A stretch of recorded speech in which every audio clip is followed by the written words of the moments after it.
దేవుడు ఈరోజు మనకి ఇస్తున్న వాగ్దానాన్ని మనం గమనించినట్లయితే 55వ కీర్తన 22వ వచనం, నీ భారం యెహోవా మీద మోపుము, ఆయనే నిన్ను ఆదుకొనును. నువ్వు అనేక భారాల చేత ఈనాడు ఉంటున్నావేమో.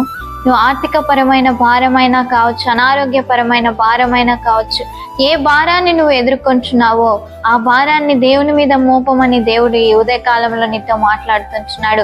అప్పుడు దేవుడు నిన్ను ఆదుకునేవాడుగా ఉంటున్నాడు. నీ భారం అంతా నువ్వు మోసినప్పుడు నువ్వు నిరాశ నిస్పృహల్లోకి వెళ్ళిపోతావు, కానీ నువ్వు ఆ సమస్య నుండి, ఆ భారం నుండి బయటపడవు. ఎప్పుడైతే దేవుని మీద నీ భారం అంతా వేస్తావో దేవుడు నిన్ను ఆ భారాలన్నిటి నుండి విడిపించి నిన్ను ఆదుకునేవాడుగా ఉంటున్నాడు. మహాప్రేమ గల తండ్రి, పరిశుద్ధులైన దేవా, మీ ఘనమైన పాదాలకు వందనాలు తండ్రి. ఏ భారాల చేత ప్రభు బాధపడుతుంటున్నారో ఆ భారాలన్నిటి నుండి మీరు విడిపించి మీరే కృప చూపిస్తున్నామని నజరేయుడైన యేసు నామంలో ప్రార్థించి అడిగి వేడుకుంటున్నాము తండ్రి.